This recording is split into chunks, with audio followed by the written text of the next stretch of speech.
नंदुरबार जिल्ह्यात सध्या उन्हाचा तीव्र तडाखा जाणवत असून तापमानाने तब्बल 45 अंश सेल्सिअसचा उच्चांक गाठला आहे. वाढत्या उष्णतेमुळे नागरिकांना मोठा त्रास सहन करावा लागत असून दुपारच्या वेळेत रस्तेही निर्मनुष्य दिसून येत आहेत.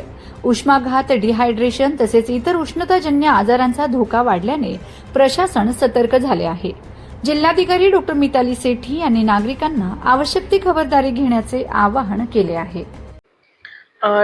टेम्परेचर खरंच खूप वाढलंय. आज 45 इज द रिपोर्टिंग जे माझ्याकडे आहे. आणि मई आपला महिना असा पण खूप अवघड असतो आणि यावर्षी सर्वात जास्त तापमानाची नोंद झाली आहे. तर सगळ्यांना रिक्वेस्ट आहे की थोडा 11:30, 12चे 3 मध्ये प्लीज बाहेर जाणं अवॉइड करा.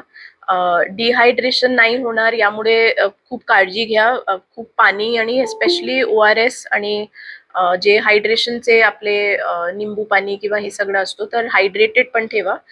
नगरपालिकेमध्ये आणि ग्रामपंचायतीमध्ये आता आम्ही इन्स्ट्रक्शन्स इश्यू करत आहोत उष्माघात कक्षांसाठी.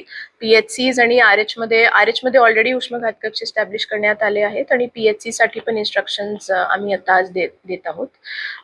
सोबतच आता माझी इनफॅक्ट जस्ट एक मीटिंग झाली जिथे मला डॉक्टर सांगत होते की भरपूर न्यू बेबीज जे आहेत त्यांचं ऑलमोस्ट 30% वेट लॉस होत आहे बिकॉज ते घरी जातात आणि खूप टेम्परेचर वाढत आहे तर वॉटर लॉस खूप जास्त आहे. तर त्यामुळे नवीन बेबीजनी खूप मोठी काळजी घ्यायची की दूध आईचं जे ते पित आहेत ते रेग्युलरली प्रत्येक 2 तासात त्यांना ते दूध पण पिलं पाहिजे आणि युरिनचं मॉनिटरिंग पण केलं पाहिजे की दिवसात कमीत कमी 8 ते 10 त्यांचं युरिन पास व्हायला पाहिजे.